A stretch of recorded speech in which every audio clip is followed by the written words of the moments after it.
I am sure sports. You know me there, from coast to coast representing. I mean, I say this is righteous representing for Omar. You don't know, come get your sports over here from near and far. Boy. Me say I am sure sports, one thing me sure about. When me say sure, that me not doubt. Come get your sports, get it over here. Come subscribe, repost and share. I am sure sports, one thing me sure about. When me say sure, that me not doubt. Come get your sports, get it over here. Come subscribe, repost and share. If me not sure, that me not say it. Know who score, that me not say it. Never know no game play, that me not say it. If me never see no game, me no know who play. For your sports news, better come over here so. For your soccer news, then come over here so. If you don't love sports, still come over here. For the day done, you a go love over yourself.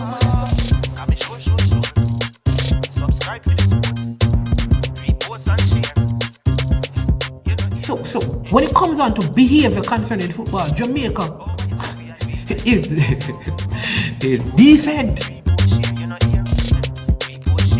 I am sure that if we can get all of these things done, set in place by the end of April, it gives us enough time before the World Cup campaign. Not afraid of no Brazil, no Argentina with these crapper players. We are good enough. Remember to like, subscribe, share. Listen, comment, let me know what your thoughts are.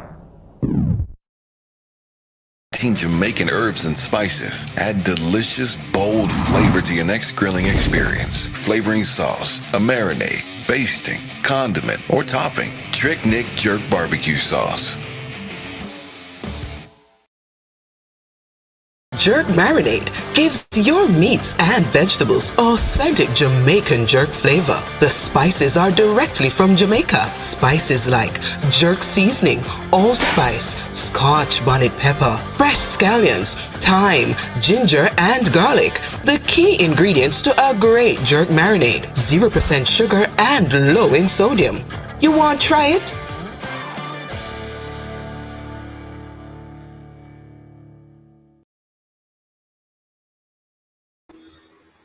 All right, my people, what's going on? Have you heard? I see people rejoicing, I see people smiling, I see people having party. Welcome to I Am Sure Sports. I am Manning's man. We had to start like 23 minutes before the schedule start time, because some information broke. Yes, information broke, my people. Have you heard it? Come on, somebody. Heard what? There's a party going on, brother. There's a party going on. I don't know if you weren't invited. Sad to say. But big party. And tomorrow is a public holiday for many, because they are so happy about this. I don't know how I feel yet, because I'm never the kind of person to want to hear that a man has lost their job. I don't like that. I never advocate for people to lose their job. You understand me? That's just me, because, I'm not able to put food in a man pot. You understand me? So I've never done that. You understand me? But I understand why decisions must be made. And from all indications, major changes have been made to the footballing structure of Jamaica tonight. Yes. You heard, people? Hit the like button. Champagne popping. I'm telling you, we sound Cataract High Power. Yes. Yeah. We sound. Which sound playing in the party? But there seemed to be a big party going on, and boy, all right. What can I say? I don't know. How do you feel, people? How do you feel? Oh, you don't hear yet? If you don't hear, put up your hand. I need to know the people who don't hear what is going on. What I have heard, and me have some international bird me have, people are some international bird me have. Got the information me get, honestly, an international bird me have, right? International bird me have, brethren. International. Before me get this, the bird them from foreign. give me the information. So here's what I've heard, people.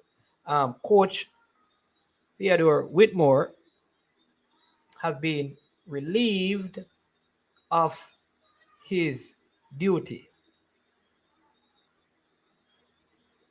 That is Coach Theodore, call him TAPPA. He has been relieved of his duty. That is coaching the national team. News is that Rick Hill is going to be the head coach, and he's going to be assisted by Paul Hall. So Paul Hall is still in the job, and Wendell Downswell is going to be an advisor. That's what is going on. So some of you may not know who Ricky Hill is. He's 62 years old, from Paddington, London, England. His current name is Ricky Anthony Hill. He played for England, and he was the head coach of the Tampa Bay Rowdies. He also coached at Luton, appearances in terms of senior career. He played at Luton Town, and notably also played one season at Leicester City. All right. Well, yeah, he has 3 caps for England. He managed, like I said, Tampa Bay, Luton Town. The team, 2 times he managed at Tampa Bay Rowdies, from 2011 to 2014, and in 1992.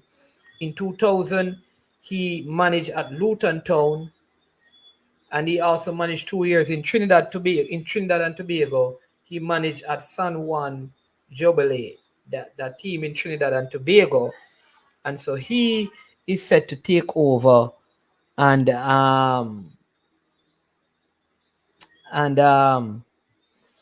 Paul Hall will remain in the job as Ricky Hill's assistant. I don't know about the rest of the coaching staff, like Meron Garden and Warren Barrett. I haven't heard anything, but I suspect that there may be changes to those positions as well.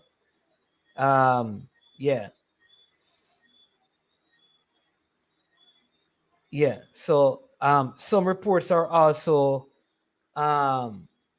suggesting that there is a plea for him to stay, because the meeting is ongoing, and he could resign. So there is. So you don't know, things could change, but right now somebody said it's too late. What do you think, though? I mean, is this the time to make a coaching change, and how good is the replacement?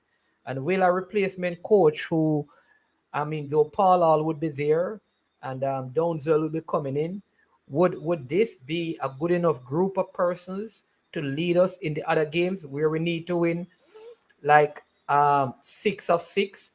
Is this the best time, or should we have looked for a younger coach to take us through the rest of it? What say you? Is this the absolutely best decision? How good is Ricky Hill?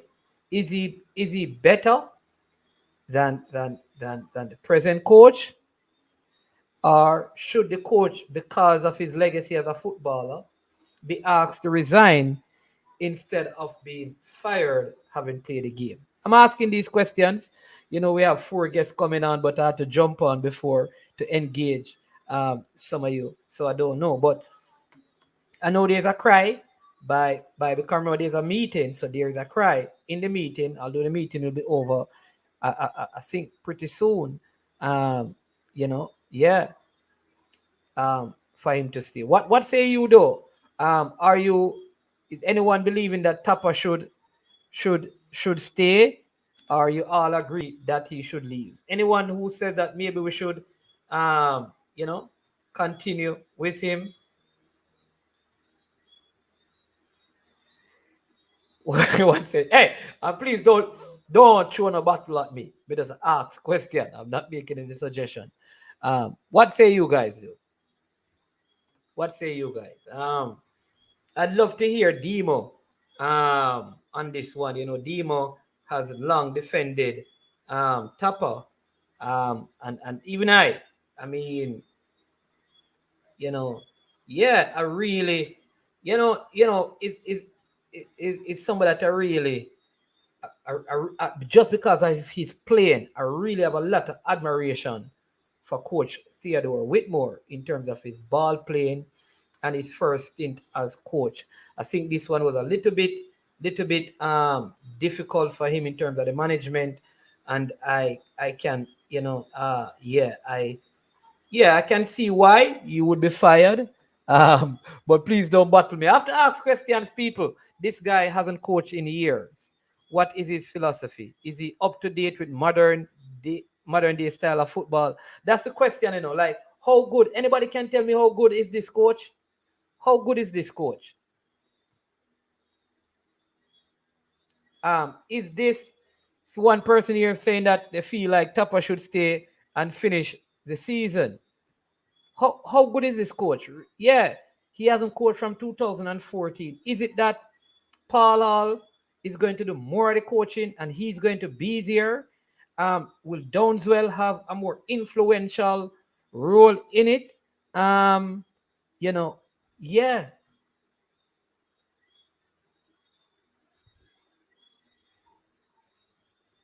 Here Michael saying it that but the comments, I just see a comment from Michael Woodburn. Where gone, man? Them are coming quick and fast.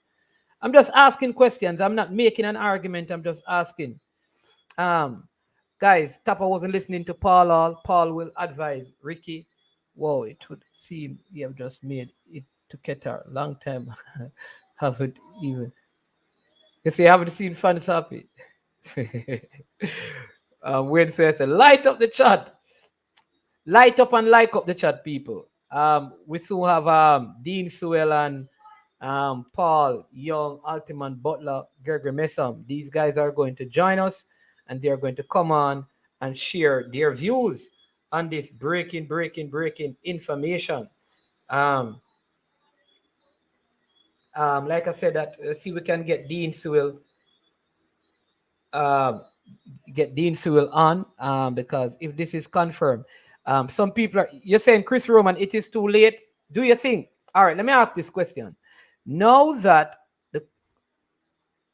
you get a new coach now, do you think we can salvage the campaign or we just need to give up? And if we're giving up and we can't go through, how long?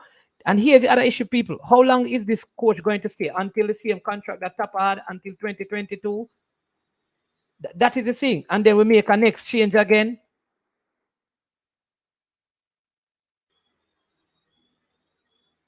That is the thing, These are the things we need to know.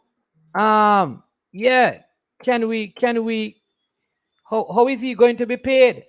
Because say, for example, the government want TAPPA to stay and the federation want TAPPA to go, and the federation can't pay the new coach. Who is going to pay the rest of the money?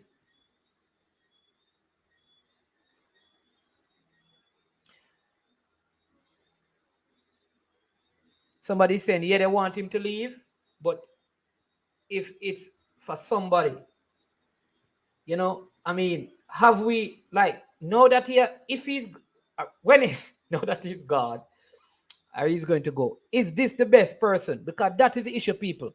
Is this, like, where did this name come from? Like, oh, you know what? I remember. I remember. That this guy was supposed to be, you remember before COVID, this guy was actually supposed to come to Jamaica. Yes. No, I remember. Yeah, man. He was supposed to come to Jamaica and deal with the development of youth football. Yes, this is the same person. And then COVID came and the whole plan stopped. This is the same person. Do you remember? Any of you remember that? Yeah, man, this is the same Ricky Hill who was supposed to be he was supposed to come and help with the youth program right before COVID. And he never came because of the pandemic. This is the same one. This is the same one. So he has been around for a while. He has been around. He has been around the program for a while. In fact, he's actually of Jamaican parentage, you know. Yeah, Jamaican parentage. And he has experience in the Caribbean because he has coached in Trinidad. He has been to Jamaica around the football for a while. He has been in North America. He has been in Europe. So maybe this can work. Understand that he has one of those UEFA license thing. So in terms of qualification, yeah, you know, he's up there. But should we have looked, and is there someone else who could have or should have probably been considered? Is it a good move to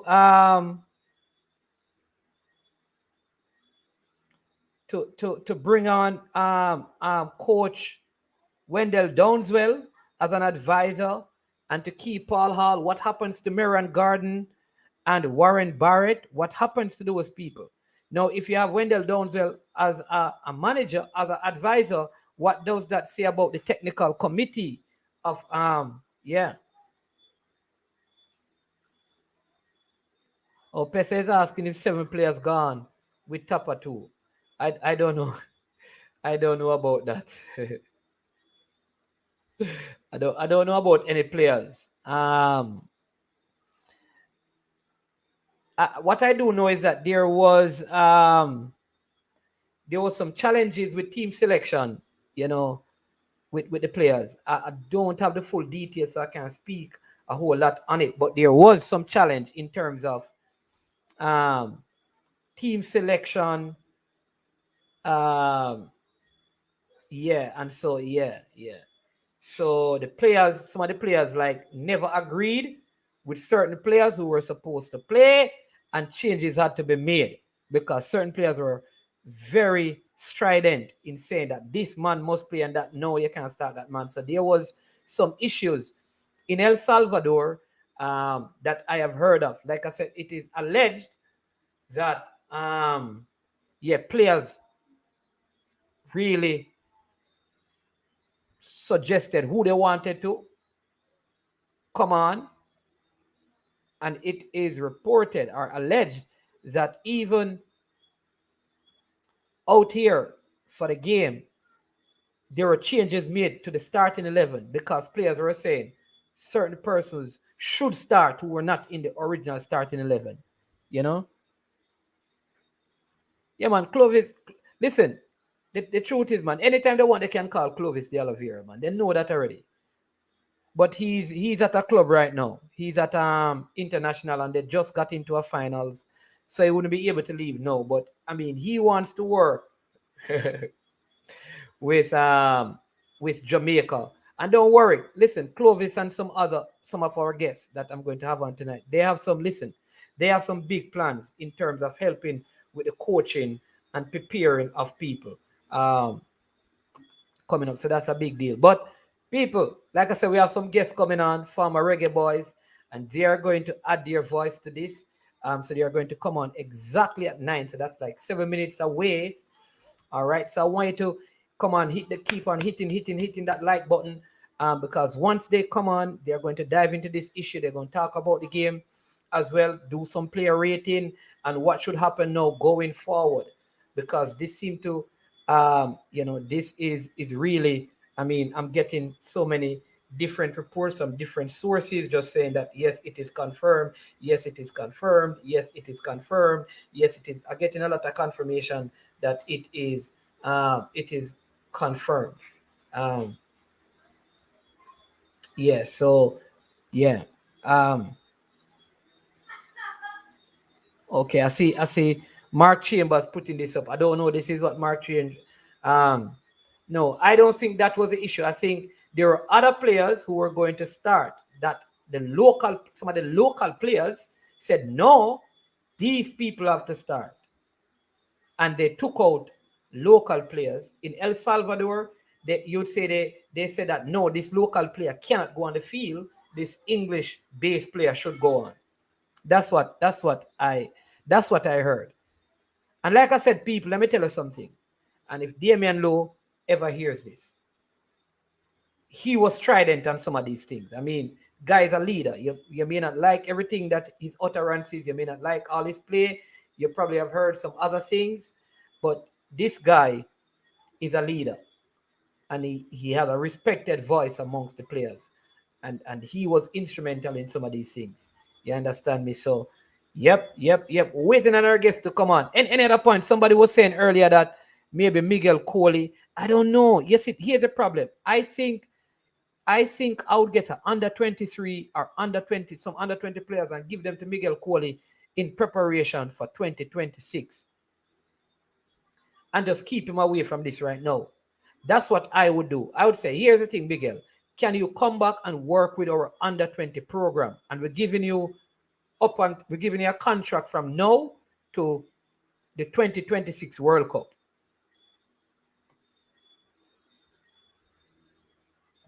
Right? I think that's what we should do. But I would not put Miguel Coley in as a head coach right now. In the state of the campaign and with the different personalities and all that is happening, I wouldn't give him the head coaching job right now. I would give somebody to bring us through the World Cup campaign. And if we qualify, we keep them. If we don't qualify, we get somebody new.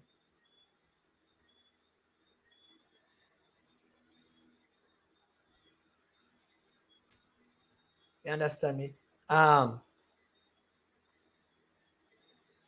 Like I said, that I don't want to speak on who didn't start, who couldn't come on. Because the truth is, like I said, I hear bits and pieces of the information and I can't confirm it. Yeah. Chris Roman said, too late to change our overall. We still can make it. Yeah, so that's what I think. All right, we have our first guest on, so I'm going to invite him and then you can shoot some of the questions at him. Very sure that he will be willing to answer as many as possible. All right. Mr. Dean Sewell.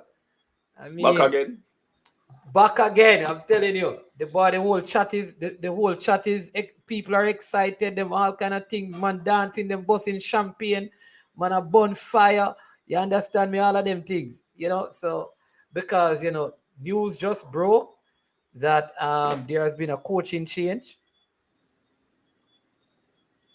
The head coach is being relieved of his duty, and a Ricky Hill is coming in as head coach, and Paul Hall is going to be his assistant, and Wendell Downswell is going to be an advisor.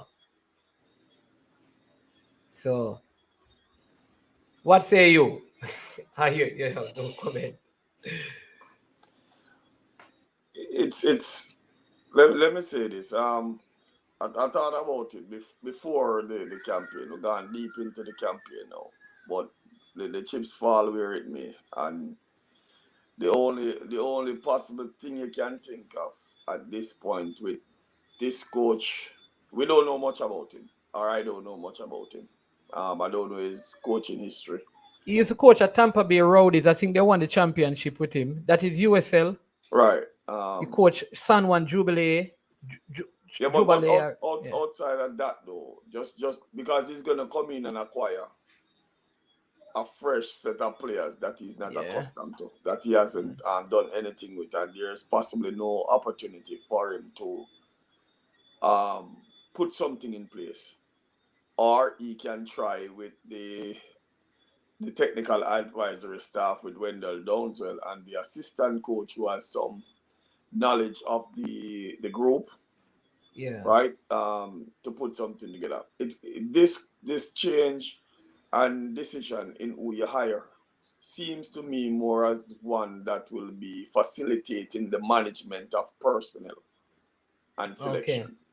So that is where it's going to be significantly different going forward. Or it looks like it's going to be significantly different. Yeah, because I would want to think like exactly what you're saying, that it would be probably a managerial and tactical, while probably like a Paul Hall would probably take on more of a role, because he's more familiar With the players. with the players. Yeah, Between yeah. himself And and Coach Downswell. Downswell is going to Yeah. play a major role in terms of pa- imparting their knowledge about players and what they see. And the coach is going to have to watch games, past games played. And that's where he's going to, his work starts already, where he has to go and take all the tapes, um, watch them in its entirety, break down, see what he wants to do with the personnel that he sees, and then follow the players through their club or try to go back and watch some of their club's games. So that's where his perspective of managing the players are going to be, and to understand the personnel, and then he has to decide with the personnel he has how he wants to play. Yeah. And I remember this Paul Hall can't even take on, because Paul Hall is still employed, you know. No, I understand that, and Yeah. we know what we had even when he joined the team. So, and these are some critical blunders on the JFF to me, Yeah. because everyone is running a part-time show. Paul Hall is technically part-time in what he's doing. So that's where it is. When Coach Downswell would have had an eye on all the players, being a coach and being in the national program, and has some level of um, he has some say within a lot of stuff that the federation does football wise. So he would have known the personnel and all that stuff. Yeah. So, and would have That's it. seen enough and understand enough, and to take on the role of advisor. Maybe that's why they put him in an advisor role. I think we have you'd say a month and a half before the next game, because it is the 27th of January, which kind of give them some time to kind of look at games, meet with players, and talk to them. Somebody's just Dre. Anyways, you're saying that Tampa Bay, that Low played for this coach at the Tampa Bay Roadies. So he's influenced. So maybe he's also familiar with some of the players in the USL. But I think Low is the only one. And Fleming, was Fleming there? No, I don't think so. Fleming was there at that time. But let's see. Yeah, I said to someone today, and they were giving me a hard time, that if it were based on the last two games, you can't make a decision to fire TAPPA, but you can fire him based on the overall campaign. But when you look at the last two windows, he did well enough. Windows are games. I would say the last two windows, because the window before this, he got 4 points. He won a game, draw a game, and then this window, he had 2 drawn games. Right. So, but when you look at the overall campaign and the Gold Cup as a whole, and the friendlies and all of that, you can say, boy, it has been underwhelming. Yeah, but this is where the federation has administrative lapses. That one you would have to put directly on the federation, because you would have given the team less chance, right, in terms of what you want to do at this stage. Yeah. So, yeah, man. Expectation level, right? So that is the thing that I come into some of the message players. So yeah. So some person are saying well, it's actually 7 points. We have 7 points. Yeah, we have 7. Yeah, or 8. No, 7. Right. 7 points from a possible 24. Right, 4 draws, 1 win, I believe. And 1 win. Yeah. And like it is, and like I'm saying, okay, I'm fine. Like I've always said, I'm fine with the decision, to fire him.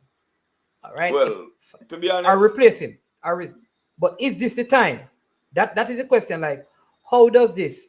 Will this help the process? Like, I'm wondering if it's too late. Is it too late? I don't like. Let me say something. We can't have two minds, We have to take the one that way. You understand? Because most people are up and say it's above his head, including myself.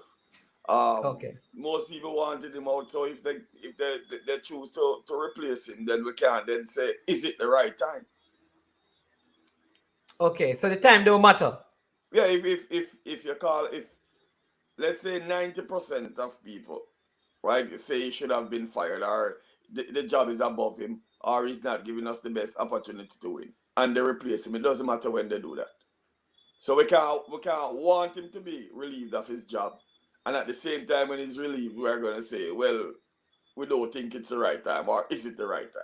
Then we should have never questioned that. Okay. What we can question though is who the replacement is. Right. Is you can, and think about how we're going to move forward, or what are the differences this replacement is going to make or can make. And you can imagine he's going to have a coaching staff as well, even though they have in place for him Paul Hall as an assistant coach, and Coach Dean Sewell as a advisory. He's going to have personnel that comes in with him. He's going to have his own assistants. Oh, that comes with him. Okay, that's what you mean. Right. So here's the next question I want to ask. Is how culpable is an assistant coach in a team's performance? So if we say that the head coach needs to be fired because of result, should the assistant coach also be fired because of those same result? Well, generally, the head coach moves with his staff. Generally, in general terms, when they relieve the coach of his duty, you have a few occasions where the assistants would become what, the interim coach, right? Just for continuation purposes. But Paul Hall, again, you see where they went with this.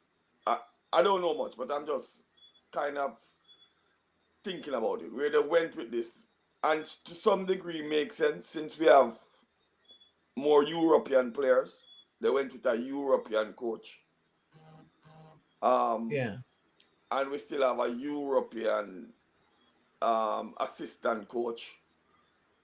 You understand what I'm saying? So yeah, because most of the players play. Right. So yeah, he's gonna be able to understand that a little bit more. Okay, that makes sense. No, what do they say about this, right? Yesterday, and I know Freddie and Paul and the other guys soon jump on.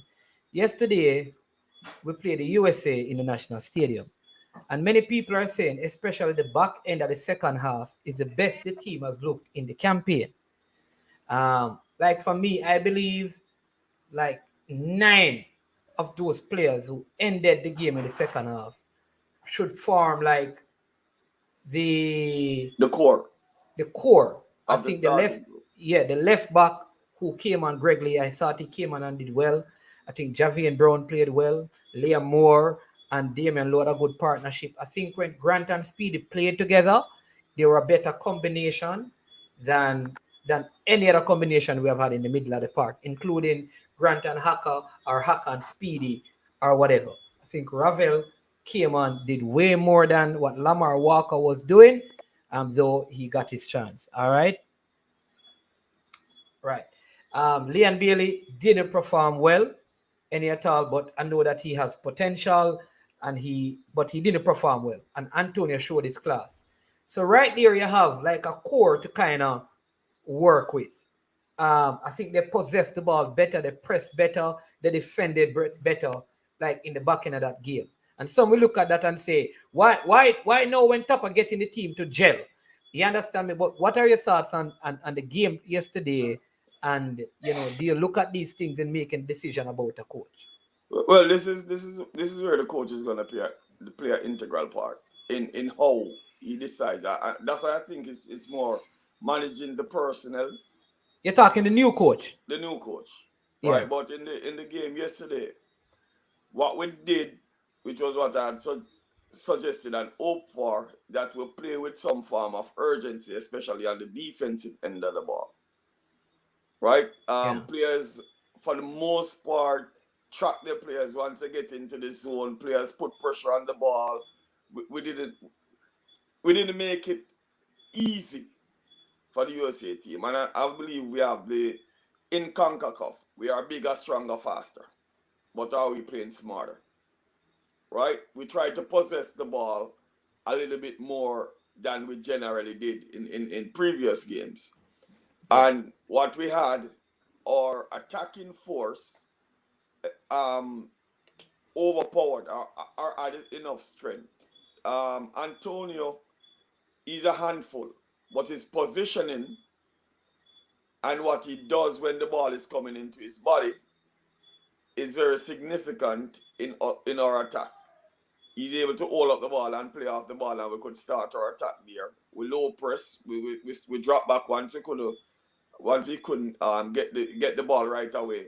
If should we lose the ball, and then we kind of move in position to defend the ball as a team. And once USA break space, players run back and put pressure on the ball, forcing errors and all of that stuff. So we make the job uncomfortable. Now that is contributor to the legs we had in midfield.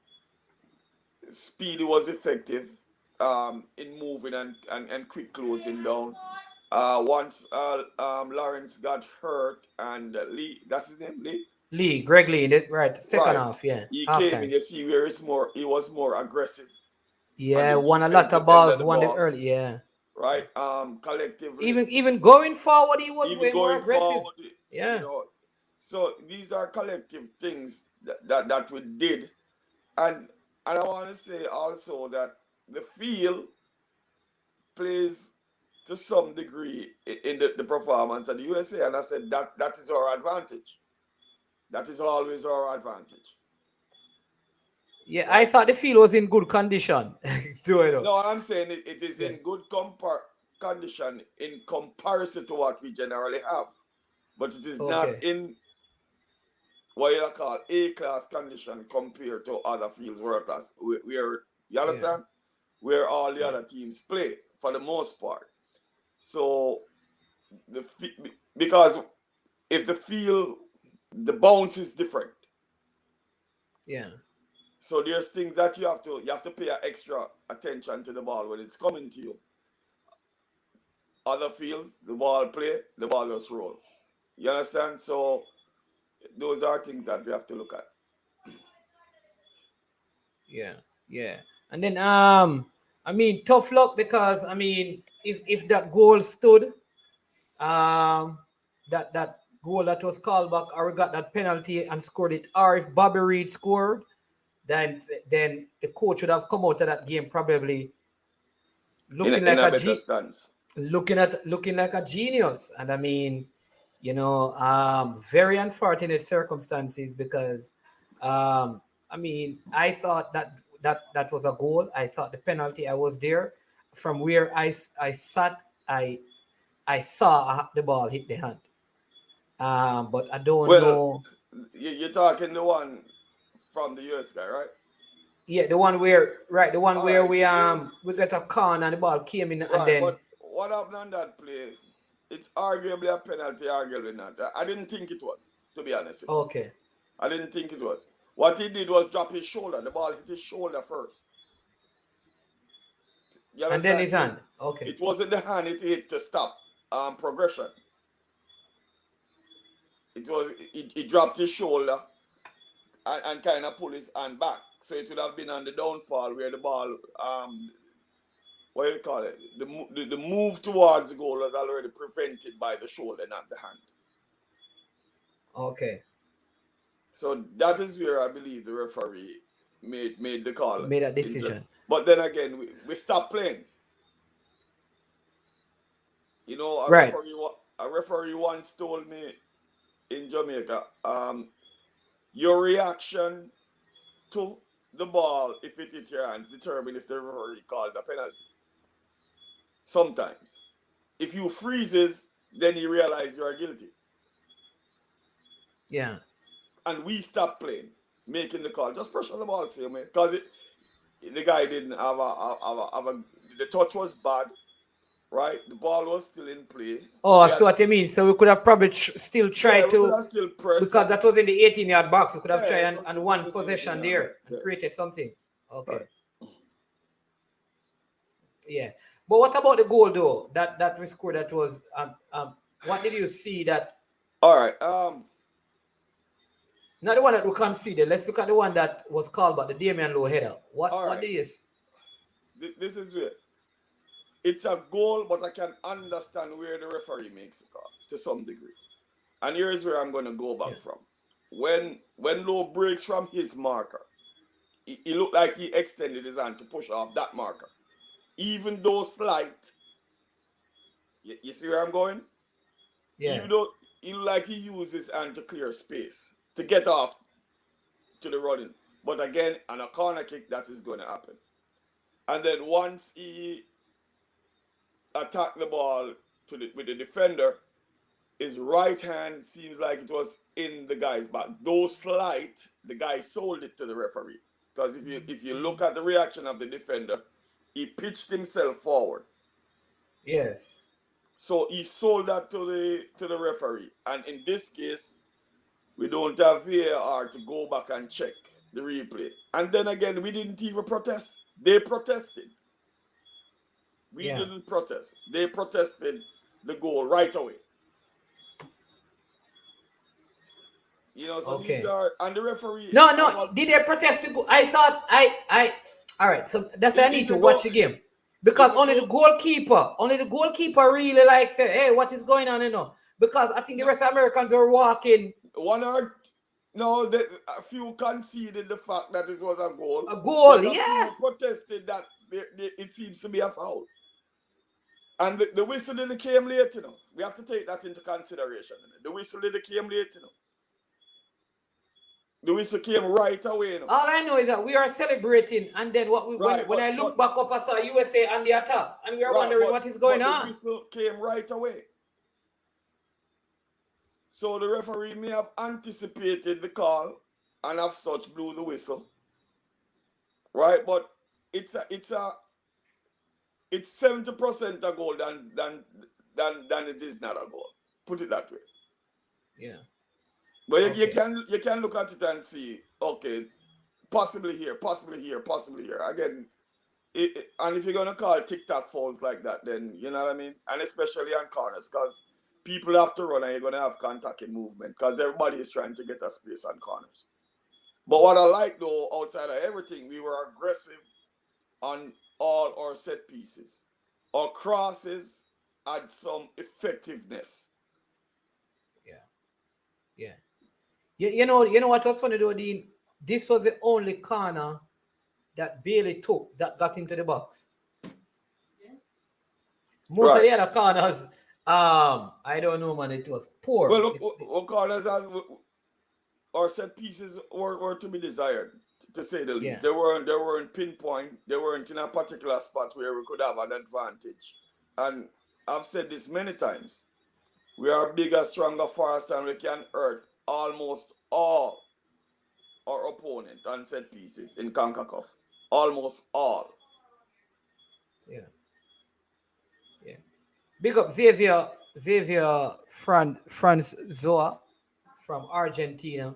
He said the robbery got to our national TV. So even in Argentina, you know, they are discussing it, that it was Jamaica was robbed. So thanks for that bit of info. And Lyndon Brown said, if low goals is not valid, then 60% of headers in football are invalid. You know, but tough one. No, I know you don't play center forward, but what happened with Bobby Reed on that goal from, you know, that was inside the 6-yard box. I know these things, but what happened? What really happened? It happens. It happens. Sometimes it's just that you're sure that you can't miss this, and you take your eye off the ball or you didn't hit the ball properly, or it happens. Should it have been? Yes. We see people miss easier goal than that. Really? Yes, man. Listen. Oh, boy. Don't tell me I've not seen it. You have never seen it. Don't tell me I've never seen it. People, all right, people in the comment section, they are more than 100 of you. Have you seen an easier goal missed in football? Tell me, remind me. I need somebody to remind me. Remember he was reacting, and the ball bounced up, and the goalkeeper coming at the same time. Should he have scored, or would we have like that? Put it this way, that's more than a chance to score. That's not a half chance. You understand? It's more than a chance to score, but it has happened. And easier chances. Have been missed. Okay. I'm wondering if the bounce on the field made it awkward for him to get his body. Once the ball took the up, he kind of rushed. He was just trying to get his foot on the ball. Yeah, somebody saying it here that bad bounce, the stadium pitch is not good, and that could have caused it. And the next person is saying that he lacked composure. And then somebody saying that Messi sky a penalty last World Cup. Yeah, someone kick ball off the line. Man kick ball.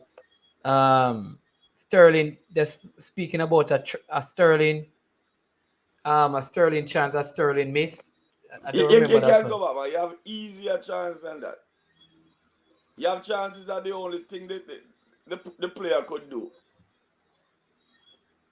is miss. He has a 99% chance of scoring. No goalkeeper and he missed the goal. It happens. Sometimes you lose your concentration or you rush or things happen. Okay. It's just that the luck didn't fall our way completely. Why it just never happened because Panama came back and beat El Salvador 2-1. And to be Canada, honest, the thing is, you get your luck based on your effort. And our effort gave us all the opportunities. And always say that, that's the one variable we can control, and is our effort. And the effort was in that game. And I'm going to say, I didn't start watching the game until about the 23rd minute because I got in a Oh, you saw. Oh, when you came in, both goals were scored already. Both goals were scored, yeah. Because he was also culpable in the goal that we conceded. Because he was shielding that ball out and the attacker. Well, I don't know, like, is it that a lack of communication or he was just careless in shielding the ball? I know you were talking about the communication in defense. And that's where it's lacking. That is where it's lacking. If his back is turned to the offensive player that is still pressuring or coming from a little further away, right? Then it's the job of the goalkeeper, the other players. Man on. You understand what I'm saying? So, communication again. And I see defensive communication breakdown a few times.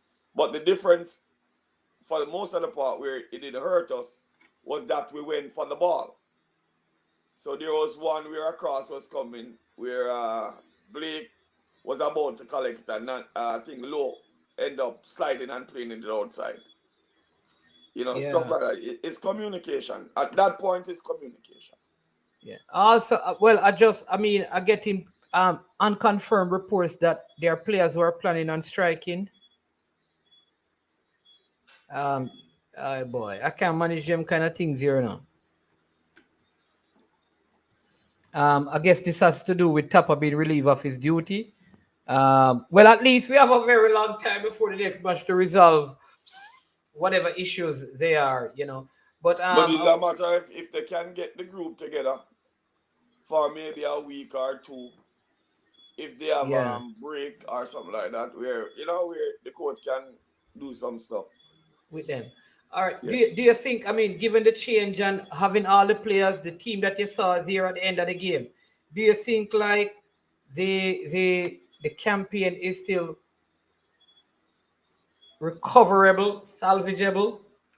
Given that we have what, 6 games, 4 at home, 2 away. The issue we have, to be honest, is that we are dropping points and who we are trying to catch is gaining points. So Yeah. the distance is not remaining the same after each game. The margin is widening. We are now 7 behind Panama, I believe. Yeah. We are now 6 behind USA, I believe. We are I 9 can give it. behind Just Canada. I can bring up the points table and just tell you so you can be. I'll No, I'm just think just that going is off the top of my head, and we are 7 behind Mexico. right. So So we're on 7, Costa Rica on 9, Mexico and Panama are on 14 each. But Panama is in foot because Mexico has a better goal difference. USA on 15 and Canada on 16. right, so who we are trying to catch, the fourth place team is 7 away from us. So Yeah. that's a 3-game swing, and what that means, we have them to play, so they can't let up either. So there's no easy game for us going forward. When we play Yeah. Costa Rica, it's gonna be a battle. If if we win that game, currently as how the standing is, we'll go one ahead of them. But then we are still 2 games behind the person that we're trying to surpass, even for the playoff spot. Yeah. So mathematically it's still there, but it's becoming even more difficult for us. Difficult. Yeah. Because the next round of games we'll see Costa Rica taking on Panama. We are playing Mexico. USA plays El Salvador, and Honduras plays Canada. So Honduras is at home, Costa Rica is at home, Jamaica is at home, and USA is at home. And there goes our problem. There goes our issue right Yeah. there. Our next game would be against who? Mexico? Mexico, yeah, at And home. right, And and you have to imagine, Mexico have lost 2 games in a there row. you go. So they can't afford to drop 3. So their tenacity is gonna be beyond normal. But again, there's things that we can do similar to what we did against the USA, especially defensively. Defend as a team, put pressure on the ball in all area.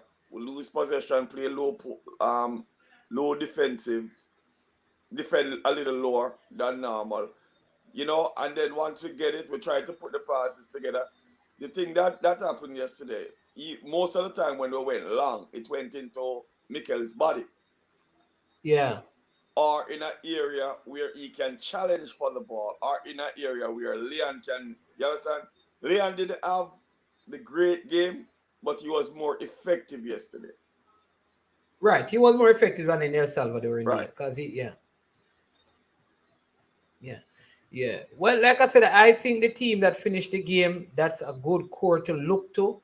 I can't understand why players, if you're going to the World Cup and your desire is going to the World Cup, I can understand you're feeling a sense of loyalty to the coach, but at the end of the day, you have to look at the bigger picture. You understand me? If the person's at the top of the thing believe that this person is better, why would you want to create further I don't want to say disturbance by wanting to strike or wanting not to play? That don't help. That don't help the process because it is very rare that an administration revert on a decision at this level if they say they're going to release somebody.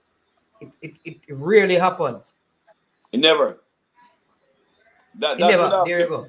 that would have to done prior to the meeting. Yeah, You know, exactly. Because how do you fire the man? Somebody else's name comes up, and then because of the players, it's almost like you have given it. It would be foolhardy because you would be like giving power, well, also giving up your power to the players and the coach in not essence. necessarily, but remember also you want the players to play for the coach, and if you want to have the maximum chance of being successful, you want your players also engaged in who you're hiring. Yeah, And if they're not gonna play, because a coach can lose his job because the players don't play for him. The players just quit because they don't like that decision and sabotage the programming. yeah.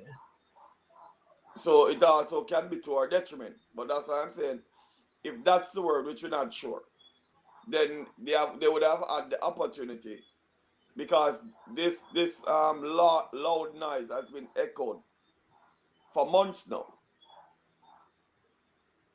Yeah.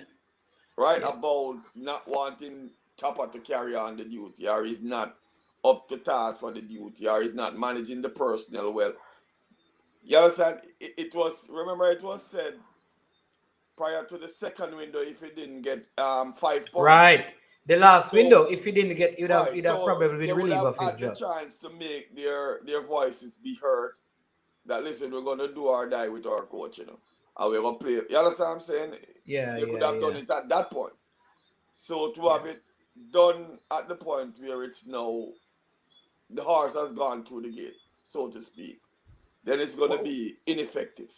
What I would ask is that what would make the, like, I would love, like, I think the best thing to lead any sort of process is always get the people to support you. So if this is true, and the players feel this way, they should come and share with the people why they believe that TAPPA should keep the job. No, they don't have to do that. They don't have to do that. How do they garner support from the fan base? Because the fan base predominantly says he needs to go. The players, at least some of the players are saying that it is alleged that some are saying that he should stay. If they want to get the fan base on their side, then they need to come and engage the fan base and explain why. Well, it is going to be difficult for them to engage the fan base and tell the fan base why. Because the fan base make up their mind or have their judgment based on what they have seen. That is true. Right? So now it's going to be difficult for a player to even engage the fans and say, okay, TAPPA is doing this, TAPPA does that, TAPPA. You understand what I'm saying? That's going to be, that's a no-win. That's a no-win for the players. Yeah. I think someone raised this point earlier that so many times when you see these things happening is that sometimes the players themselves kind of figure that they're, for example, if I'm a player and I think like, boy, if TAPPA goes, I goes. So let me get the others to support a move to keep him. Because I don't want to go, but I know that if he goes, I am gone as well. So maybe that is what is kind of, leading this whole thing. But and to be honest, maybe the players believe in what he's doing. Maybe the players can do that. And also remember, for some, it's somewhat their counterpart. And it's somewhat their national hero to some degree, or idol. Yeah. And to some, they have personal connections with him over the time that they have been in. And he would have been the catalyst for some of them being in the team as well. Let me ask you a question, because so there's going to be that kind of sentiments with the coaching staff. In trying to qualify for the 2002 campaign, Rene Simons was fired somewhere along that. I think they were coming from a game, right? Right, he was fired with 3 games remaining. 3 games remaining. Were you part of the setup? No. Okay, because I want to know, like, what I don't think we could have qualified at that time. Right. When he was fired. Right. But I wanted to find out what, like, that transition looked like. Did players just fall out of the system when a new coach? That's what I wanted to find out. The like, 2002. Like, have you ever been a part of a major coaching change? No. The 2002 campaign, Rene Simons wasn't fired. I think he had left the job. He wasn't fired. He left the job? Yeah, he took up another offer. Okay. I think he was offered, if I'm not mistaken, he was offered the job to coach the Brazil women's team. Okay. I believe that was the case. And then Captain Burrell went back for him sometime later. Yeah, that would have been for the 2006 campaign. Okay. And that was where I think it was after the Canada game. And right, we had on the airplane. 3 or 4 games remaining. They fired him, and I think that was when they brought in TAPPA to finish out the campaign. Right, and he got, I think, 9 points out of 12 or 9 out of 9, something like that. Yeah, I would love to know like how players respond when there's a major coaching shift. Because in the Premier League, generally, I can speak to that. The EPL, you realize that a lot of times when coaching changes take place, it gives the team a oomph for the first like 3 games. Most times when you see a coach come in, like the team builds up a momentum, a vibe. I don't know if it is, I don't know what. But Because that seems, yeah. the team had probably quit on the coach that they had. Okay. So once you have a coaching change, you're rejuvenated to the cause. You want to keep your game, so to speak. You want to perform. You understand? So that little boost of energy or life to your play may become significantly different, especially if you are not quit. I would say quit to some degree on the coach. And you have to be a professional at the end of the day. You have to present yourself in a fashion where you're still viable to compete at the highest level, because you still have a job to do, and the job is to help the team qualify for the World Cup. So it doesn't matter the coaching changes, which is what I say. Even with the selection that TAPPA has, the coaches has to do, the players has to do their job. Yeah. We can't do anything with the selection that he selects, so the players has to do their job. Right? We can't do anything with what the JFF does in moving forward on a coaching change. So we have to deal with who's on hand at this point. Yeah. I see Richardson is undoubtedly a better look to have the possibility of more transparency in team selections. Press conferences will hopefully return with a bang. I don't know if we have ever had a lot of press conferences in our national setup. I hope that is something they implement. Bless up. He says, Mannings and Dean, bless up. Conscious of expectation level of the new regime. Would fans be well advised to court future and current Jamaican players? Well, we have to. We still can't walk away from the basic responsibilities. And the JFF has to uphold its administrative responsibilities and give support whoever the coach is, and still put in place things that will help to grow the sport and to give us some form of base in which we can produce players. Yeah, that's a very good point. Listen, people, you can have us up at 9:32, and don't hit the like button. We need to smash the like button. We need to make sure that we subscribe if we have not subscribed yet. You understand me? As we continue to give you breaking information concerning, the news that Coach Theodore Whitmore have been relieved of his job, and Ricky Hill is going to be taking on the mantle of leading the team for the rest of the campaign, along with Paul Hall and Wendell Downswell as an advisor. We also have unconfirmed reports that there's a possibility that certain players may be up in arms and may want to strike, which means may not want to play without TAPPA being the head coach. So we hope that these issues can be resolved. There was also word that there was a plea by persons who are football stakeholder at the leadership level that were pleading for him to remain on the job. So it's a very I know there was those sentiments, but it looks like it is over. It has been confirmed in several places. I mean, Dean, have you ever been fired from a coaching job? Hold on a second.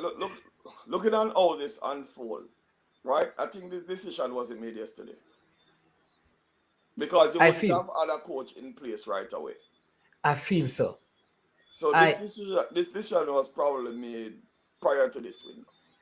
Yeah, I have a feeling. The only possibility that this would have changed is unless if there was a win, probably maximum points out of the window. Yeah, because remember, I think you said it. The last window, there was a amount of points that needed to be accumulated, which I think. Well, the federation didn't come forward and say it, But there was it got out that a maximum of 5 points, and we got 4.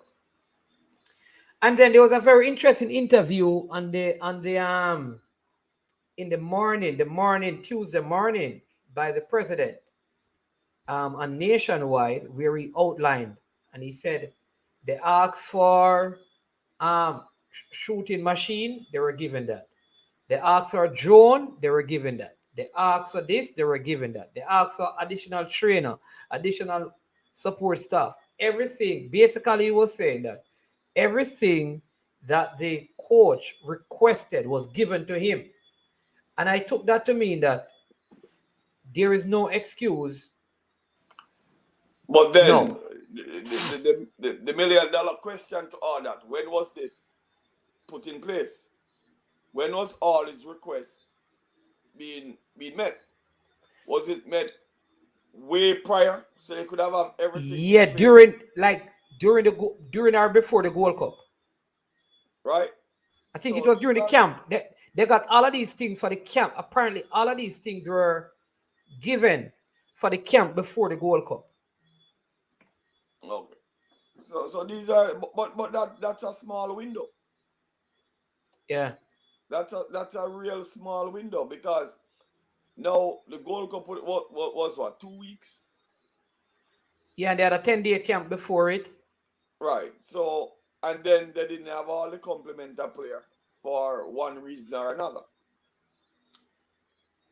Yeah, but some of the players that he has now, I mean, like, even before the Gold Cup, he would not have had Mikel Antoni, Arley, and Bailey. So. I'm just saying, these are stuff that could have been done way ahead of time. Yeah. I would love to know. That's a very good question he asked, though, Dean. When did he ask for it, and when was he given it? Because if he asked for it 2 years ago and he was given it in 3 months' time, then what sort of impact could it have, had in 3 months' time? Yeah. So these are the things that we have to look at. These are administrative things. That remember, we always say, it spells from the top down, Yeah. You understand? And it's just drip, drip, drip, drip, drip, drip all the way. I like what this person is saying. Catty V Devon. Look here, all that TAPPA asks are basic resources for football team, which is true. Like in this modern time, one of those kicking machine. Come on, a national team. That's so far behind the eight ball we are as an administration. That when these things are announced, it's like, whoa, he got those things. Whoa, when these are like you said, these things should be in place at all levels of the national program. At all levels of the national program. I don't know, man. But you still believe that it is possible for us to qualify, given the change and the amount of points, and like you said, the teams. Remember, I said we need 17 points out of the 24. So we need 16. So we have to try and get 15 out of 16. We need 16 out of 21, because there are 21 more points left. No, I don't think we have 21. We have 18 points. Yeah, we have 18 points. So we have to try and get 15. That's 5 wins. This is where the critical fight becomes. This is where the monsters. This is where they would say players make themselves. Whoa. Is it possible? Yes. Is it a mountain to climb? Yes. Can we climb it? Yes. But it has to be a full force commitment, and from first whistle. As a matter of fact, preparation starts right away. Right through to our next game, and we take it game by game, leave everything you have out on the field.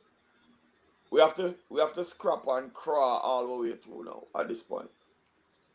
Because we made our bed, and we made our job way more difficult than it should have been. It is very unfortunate. I'm going to tell you why, because that 1998 team is such a staple in Jamaican footballing culture that you'd want when the players from that team who are into coaching take on any national duty, that they have success. And I think it is very unfortunate that with all the knowledge base amongst all the players, it has boiled down to this. I think to me that is the depressing part, that there's a wealth of knowledge. When I listen to all the past players, I mean, just outside even you guys, and listen to Linval Dixon and You don't even have to listen to the past players, you know. I was in on Coach Bradley interview, coach, even there you go. and he's not a past player in our year, but he's speaking to the same things and topic that most people address. I'm not going to say past players, but most people address that want the betterment for the game and the betterment for the football in Jamaica. Yeah, that is true, and I think like that I think that is the sad thing, that this knowledge, like I said, Bradley Stewart, like people outside of the game, hear Michael Tuller talking about his ability. I spoke to this goalkeeper coach who every time Andre Blake does an interview, he speaks about Clive Spider Wedderburn, whether he does an interview locally or internationally, and he's there. I'm not saying that replace Warren Barrett, but I mean, he's there. But Warren, I don't know what his input is, but as a goalkeeper coach, we can't say that one area is bad. True, that is true. That's what I'm saying. That so if you measure by Blake's performance, if you measure by position coaching, our goalkeeping has been steadfast. Yeah. Right? And I've heard. Well, you know what? Is it really? Or is it just based on Blake? If you remove Blake, will it still be? This is weird. I was just about to address that point. You're gonna have the voices that say, well, it's because he's in America or he's playing professional. Okay, but other players are playing professional and not producing. But we're not the coach for that. Yeah. So if by position that player is performing and he has a single coach in the program that runs that section of the program, then you have to give that coach that credit. Same like how you want to knock TAPPA for all the deficiencies of the other players. Yeah. See, I'm not knocking him. I'm just saying that, I mean, there you have other people in the thing but you don't have any problems here, so you may not need it. You understand me? But I'm just thinking that there's a wealth of knowledge out there, and you know, and I keep on saying this. Part of what is going to take for our football, we need to find some of the good minds in terms of defensive strategies and skills, and put them together and say, listen, we have a group of 8. We have a group of 8 in terms of wing backs. We have a group of 8 in terms of midfielders, 8 in terms of the defensive 8, and we have a group. And here's the thing. Out of this pool, we can dispense them across the national program to help. And so they meet together to discuss how they're going to work with the under 15, under 17. And that is a way of incorporating a lot of you former players into the system. But that's going forward. That's a going forward. Yeah, but I think that's where the football needs to be. Wheel, that's fixing the wheel for the next cycle. Yeah.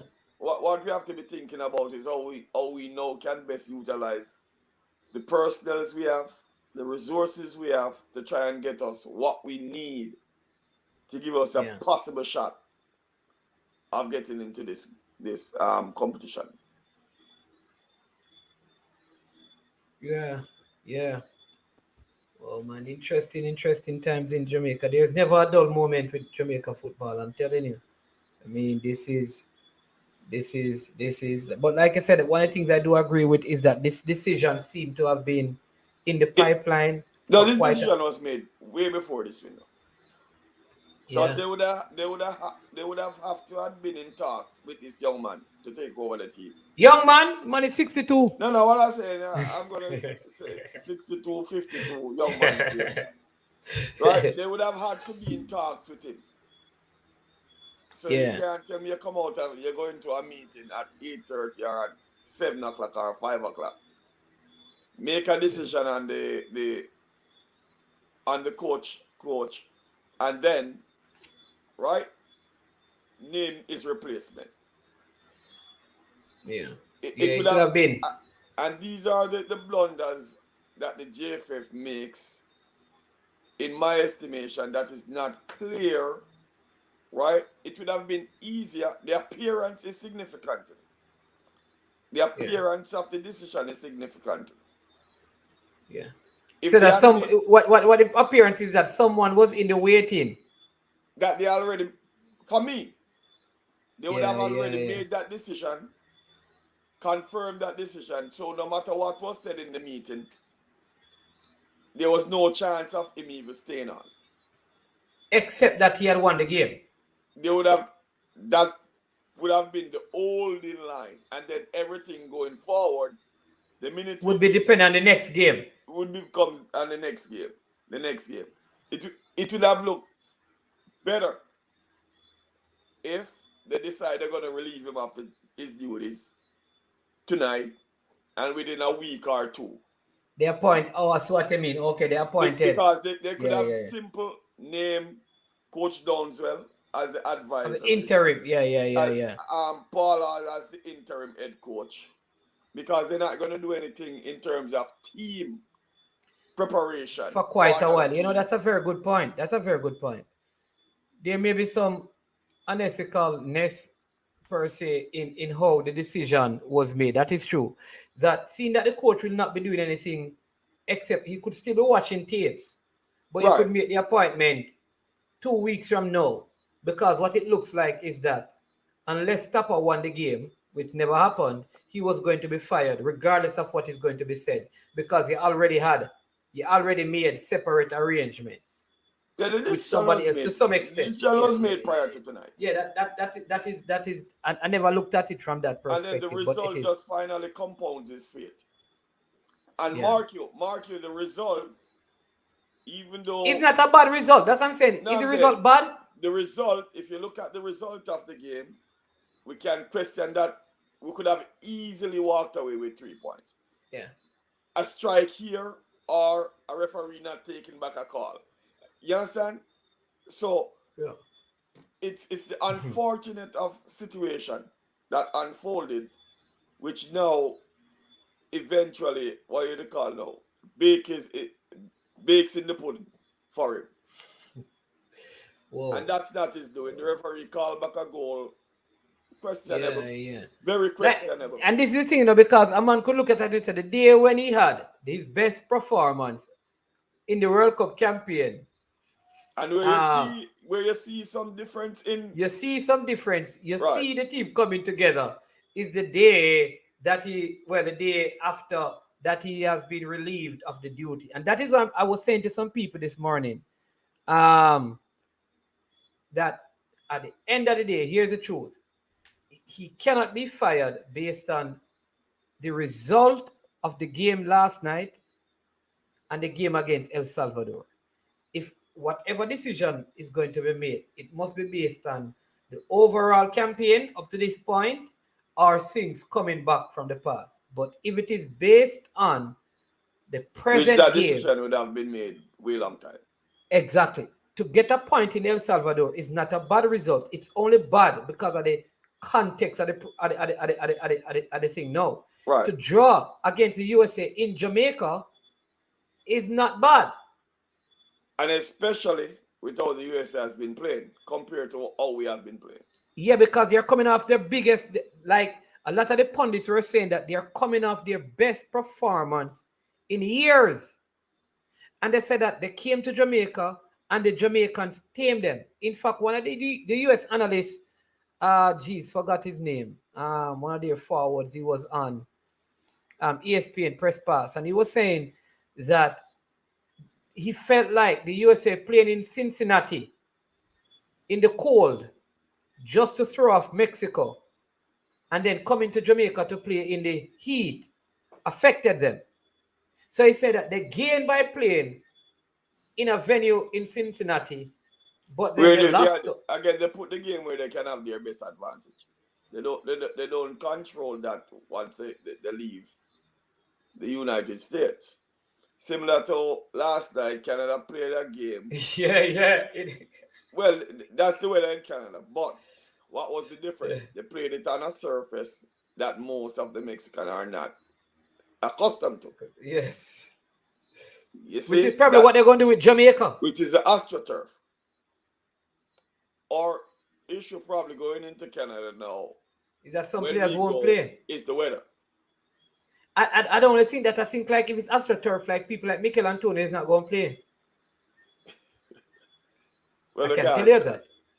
Well, the AstroTurfs are not bad enough.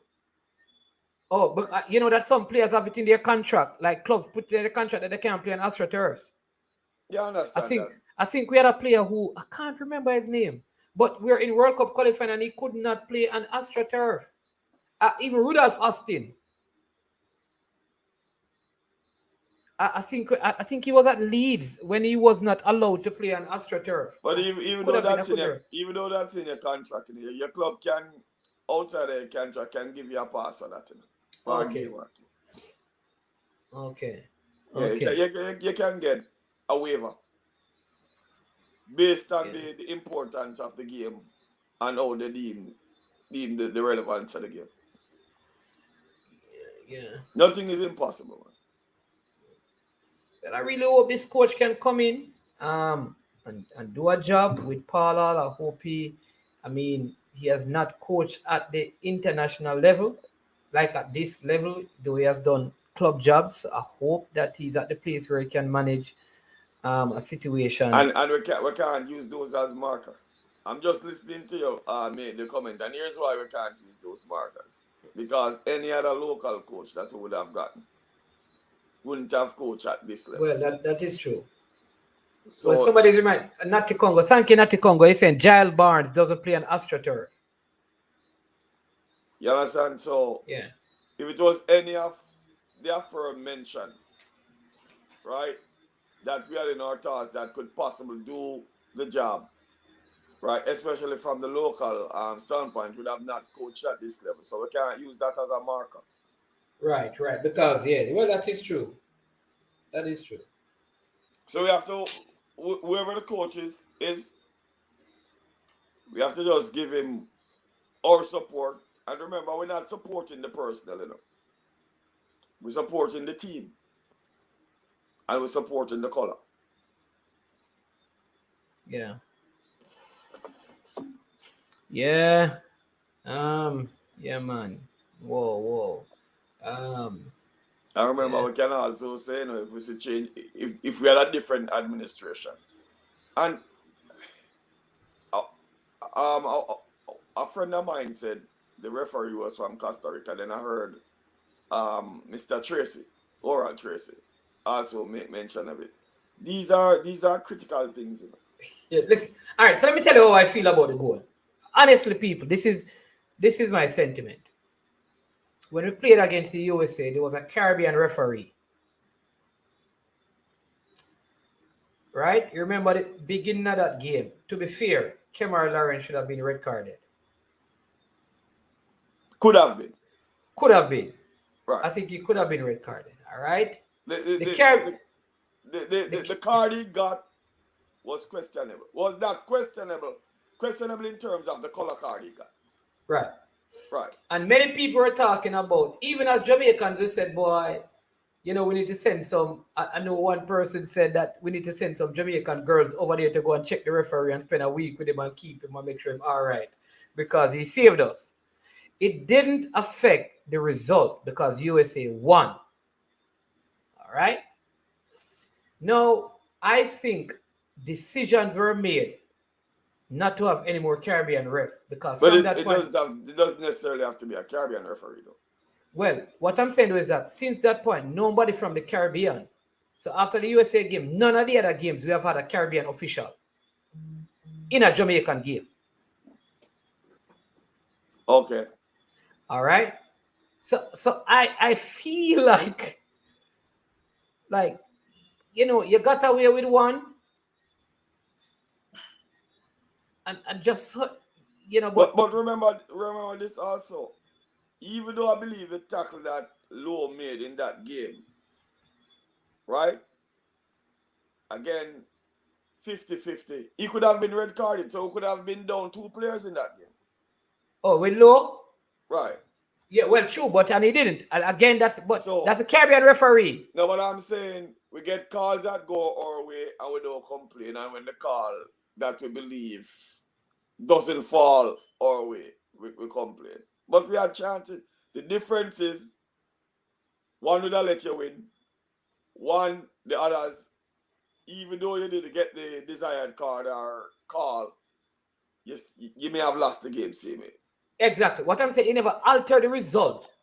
Yes, this decision altered the result. And he also altered the result in the... This is why El Salvador had problems, you know, because this same referee gave El Salvador a warm time and caused that match against the USA when they should have lost to be drawn. The same referee. All right. No, this is here administratively. It could have been taken care of. Because you want to know the referee and understand the referee. And you would have gotten, I'm not sure how far ahead you know who will be the officiating team. Okay, so you can ask for a replacement. So you can you do that? You can. You should be allowed. Okay.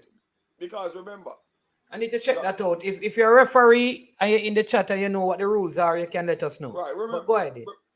Remember, you can say, can we get a different referee staff? These are little things that you can pick up on.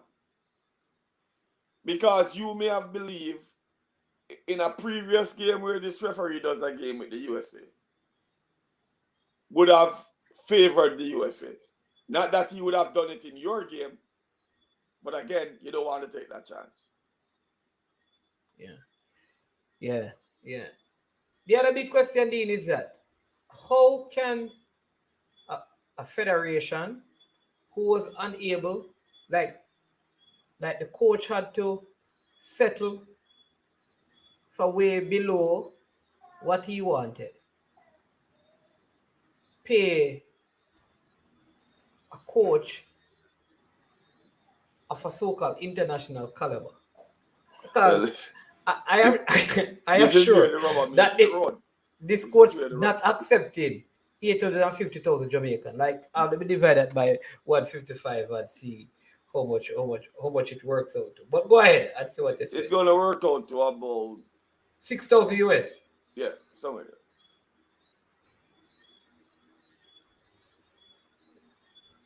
Divided by 155. Yeah, $5,400. Right. But this is where now we're gonna look at the value factor. Right? Yeah.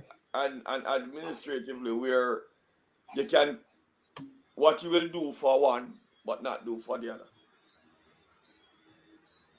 Or how you value your product that you have. And also what this includes is November 2022 is around 12 months, right? Right.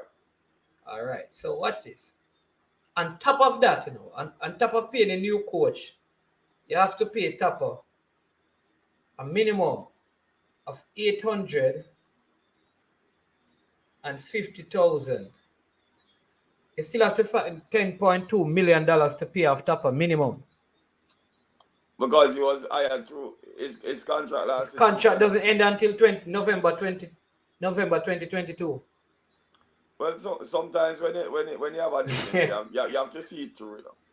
And when you make decisions, you have to make decisions based on what you know you have to do, regardless of the fact. Yeah. So it can't be a dollar-based situation, and obviously they're not thinking about the dollar value. Maybe part of the plan was to have spectators in to use some of these funds to pay off the. That can't be. No matter what you charge. 5,000. No man, to pay off this 10.2 million. That can't work. Yeah, that's true. Can't work. 4,000. Yeah, look a bit of money. That can't work. That's way below. Yeah, man. But, If they collect an average of 3,000 from 4,000 people, that's 12 million. They could pay off TAPPA you're mad, man. from the last game. No, But man. interesting time. But remember, out of whatever they have to pay other fees. Yeah, and the stadium rental and all of those things and Right. lights So, and all of those things. that, Yeah. Yeah, maybe that fee just covers the use of the stadium. But right. yeah. I can tell people maybe you'll see TAPPA coaching at Mount Pleasant, Um, maybe you'll come and take over the head coaching job at Mount There's a Pleasant. possibility that this change, the government will have to probably step in. Just like what they did with Simoes. Yeah. If the JFF can't fund it. And they must know the decision they make, because they know they would have a discussion according to all of the financial needs that are going to have before to they actually before they they have actually probably set up. work. That's So true. that's why this would have been baked in the cake long time. Yeah. Prior to tonight, I mean. Yeah, man. I didn't know you have been up. I know you're up and out and about. I don't see Freddie. I don't see Paul. I don't see Greg. And when them tell me that them coming on, when the show don't know, Freddie going to say, hey, when you ready now? Him can come and you go longer. Hey, no.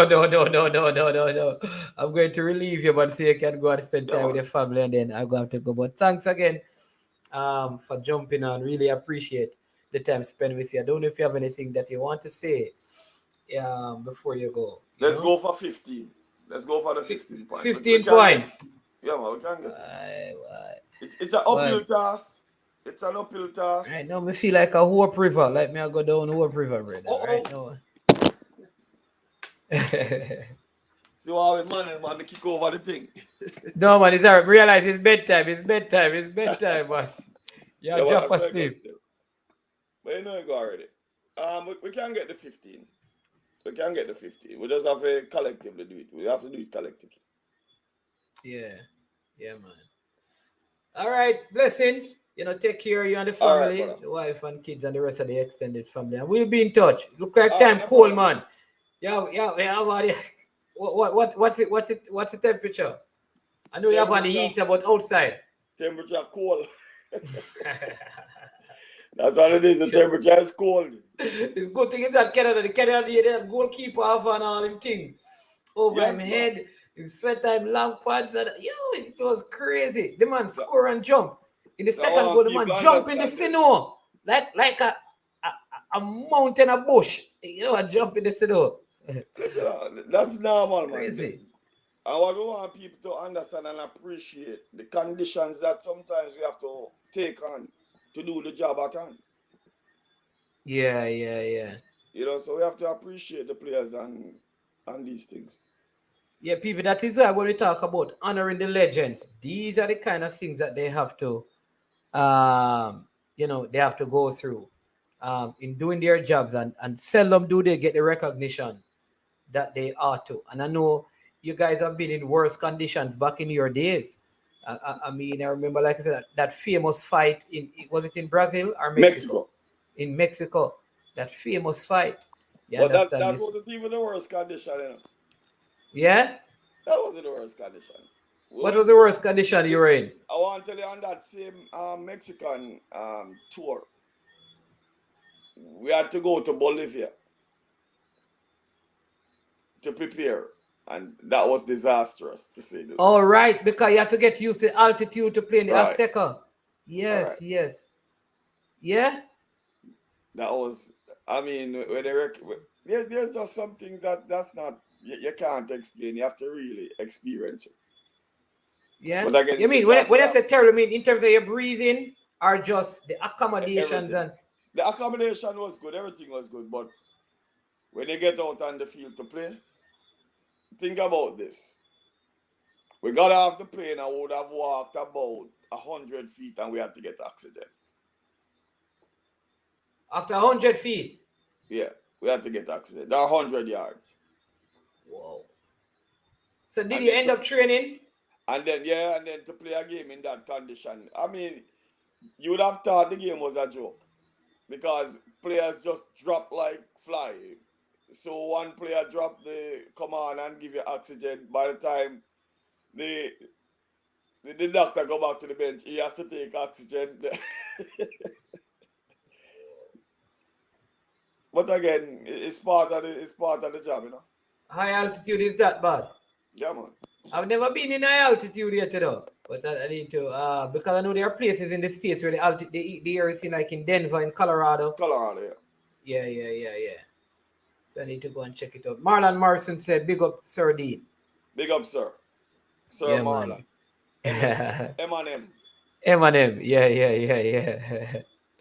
Yeah, let me see if anymore. You know, a lot of people always yelling you up and say, Claudia was up earlier saying that Yeah, good right. to see you. Big Yeah, up man, yourself, good to Claudia. see you. Miss Hodges. Yeah, Miss Hodges saying good to see you back, Mr. Sewell. You understand me? Claudia is adamant that you guys need to come and have the camp in Jamaica. She said she already have her donation Yeah, towards it. it's something that we can do. Yeah. I'll tell you, And I know you have some plans and things we have to take with some part things you're working on. in helping. Yeah. The younger generation or the future generation in the development of their technical skills and what's required. And just show them how. Yeah. And Dean has a thing that he has been working on. I know one of these days, I think when he has completed the whole thing, because you can't do that, you can't put it out yet in the next thing somebody go take the idea. You understand me? So you have to make sure he patent it and all of those things, but it's tremendous. I mean, it looks complicated for me to understand, but I know that as he gets more and more into it, we'll get it. And thing. But one of these days when it is done and thing and set up, he's going to come on the program and explain it. O'Neill Garden and Mr. Sewell add a lot of spice to the program. So big up O'Neill Garden. Yeah. Black pepper. No, some tricknick spice, some jerk, okay. yeah, some tricknick spice, you know, the sponsor spice. I think, yeah, respect O'Neill Gooden. I said Garden, but it's O'Neill Gooden. And things. Sometimes some of these players know you. I have a statsman coming up on the program next week Tuesday as well, you know. Yeah, which statsman that though? Maurice Cyrus. Oh, Sywell. Oh, you doing Sywell? You just said me something, you know. When you hear the thing, you say, "Wow." Someone call him, man, Sywell. Yeah, man. So he will be on, you know, and he's very unconventional in his thinking. He's outside the box mind, you know. So that is supposed to be a whole. And sometimes you need that, you know. Yeah, a whole lot of fun. Yeah, sometimes you need that. Yeah, man. You know, people always say, you know, them they don't hold down them out and talk. They just share what they believe, and you know, it's their opinion. And I like that. Well, I like that about him. As Coach Stewart says, you know, your belief is a belief, and your principles is your principles. You know? Yeah. So everybody have to adhere to theirs, you know. Yeah. I see Michael Thomas saying that even the Jamaican commentators said that they were having difficulties breathing. Right. Yeah. I'm telling you, it's that was an experience. I'm telling you, that was an experience. Mexico is bad, but Bolivia is a different kettle of fish, believe you me. And most of the players can tell you this. Yeah. When we saw the Bolivian team warming up, we have the mindset, that's not the guys that are going to be playing. Because they were running real hard. Right. And we can barely breathe. Oh, Lord. So imagine when you get in the game, know how you play. So how did the game end? Terribly. You get 10. It was that the 10? I think we got like 6 or 6-1, I believe, or 6-0, something like that. But it was bad. But again, it was a warm-up game and preparation for the Mexico game. Did it help when they went? Yes, because that altitude was worse than the Mexico game. So when they went to Mexico, you had the fight. Better. But remember, we were there for practically a month. Okay. For that Mexico game, I was there for practically 1 month. Yeah. Talking Sports with Royal said, big up the legendary Dean Sewell. And then the editor in chief, 3 says, ask Cyrus about the 10,000 lines he had to write. That was Aleman's kind of punishment for the players when they step out of line. Aleman? Yeah, but yeah, Cyrus. Herbert Aleman, he was a coach at Liebert Stats. Aleman, yeah, the year when Liebert. they won. Yeah. Cyrus will give you all that information, man. I thought he was always a coach at Excelsior, and I didn't know that he was at Stats. He left from Stats to go to Excelsior. Or Stats to go to Wolmer's, then Excelsior. I thought your brother was a coach. Whose brother? Your bigger brother. For Stats, no one. He was playing in the team with Cyrus. At that time, but he went back to coach Stats though. Did he? No, he was helping out. He wasn't. He was helping out, yeah. But leave that to Cyrus. That's yes. To discuss, not me. Yeah, and then Claudia says, I hope the JFF include Mr. Sewell and the others in the program now. One thing I want to say though, Mr. was right. Oh yeah. Mr. Mr. Prophet. Listen, he has to come back. Well, we're supposed to talk next week too, you know. The man was right. He was absolutely hey, on point. Hey, listen, his hero status gone to our next level because we are the stadium. And people see me and the people them say, boy, I Mr. Mr. Prophet, hacker and edited. Yeah, man, you was on point. That's it. That's the new man. The man see me and said, man is man, bro, hacker anything, bro, it's hacker anything, bro, it's hacker anything. Yeah, man, you was on point. And then Lady Campbell says, big up Dean. Sorry you didn't make the final 23 for France. Lady Campbell. I was in the final 23. Yeah, a lot of people, a lot of people, because there was at one point, I was sure, I even had a debate with somebody said, yes, you were there, but you're part of the 7. And they said, no. And then I went and checked it. A lot of people don't realize that you're part of the 23. But you're not the person the people block the road for, though. No. So that enough transportation can go at airport if you're not going to the World Cup. I think that was Walter. That was Walter. Yeah. But they blocked the road for the pearl. Yeah, man. Haka and any 10. That's a new thing. Haka and any 10. That is a new selection process. But yeah, man. But thanks again, Dean. People, thank you, every single one of you in the comment section. It has been a good thing being with you for this breaking information. You got Dean's thought on the game yesterday. And like we said, I thought the team looked better than any of the other game that they have played. I think you could probably look at the Costa Rica game and say, well, they look good in that, but that was an older team. But this was a well-oiled USA team that for most of the part of the game will look on par with them and could have gotten a point. The coach, it appears he has lost his job. That is Coach Theodore Whitmore, said to be replaced by Rick Hill. Paul Hall will be there as assistant still, and Mr. Wendell Downswell will be having some advisory role. I thought he was already a part of the technical committee, and that was part of their job to advise the coach. So apparently, there seemed to have been no advice from the technical committee to what could be happening now, people. Are the players happy? Which players are not happy? How that will pan out? And will TAPPA begin to speak some things that we felt like he would not have wanted to say while he was on the job? Or will he keep silent? Will there be a non-disclosure agreement in the termination of the contract? We don't know, but we anticipate what is going to happen. We hope for the best of the football, that this will serve to propel the team into the World Cup, because I believe if we get there, the $10 million would help the federation, help Jamaica football, and it will be great exposure for the players, and many would probably have opened doors for bigger contract and playing. Again, thank you for sticking and staying with us for this 1 hour and around 50 minutes. Thanks to the legend, there, Dean Sewell, Constant Spring first and Constant Spring last. And somewhere in between No, that. not last. Not last. there will be more to come. Not last. Oh, that last, yeah. And Constant not Spring. first And either. You had Ram and Christian either. I mean, not first either.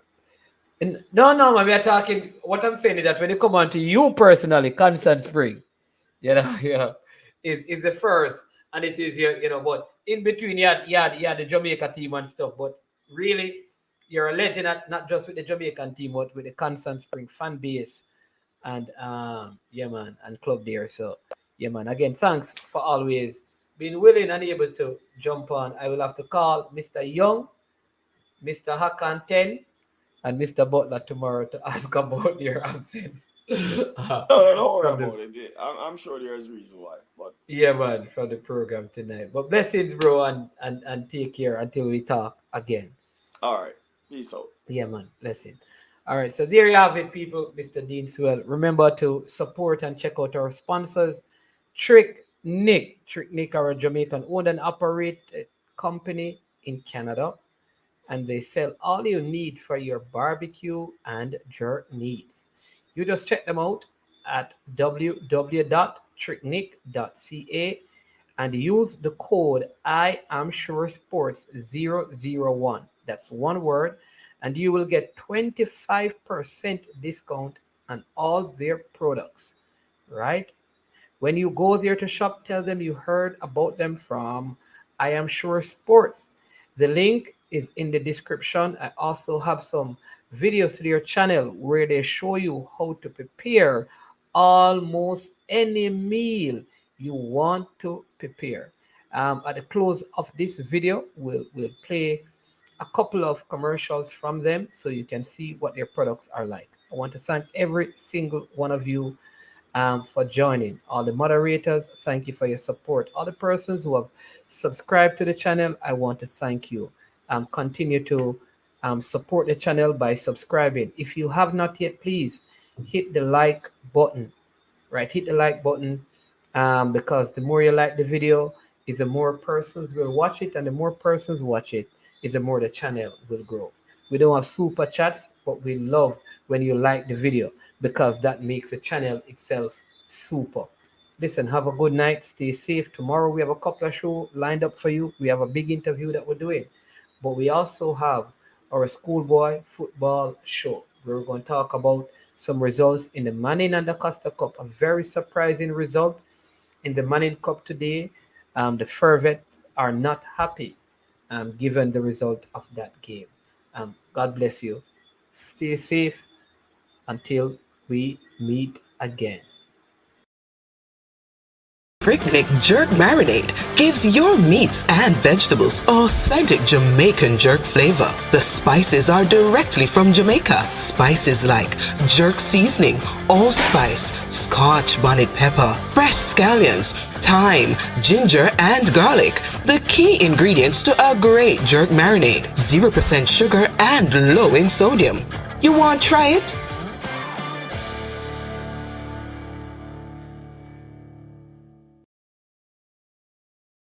18 Jamaican herbs and spices add delicious, bold flavor to your next grilling experience. Flavoring sauce, a marinade, basting, condiment, or topping. Trick Nick Jerk Barbecue Sauce.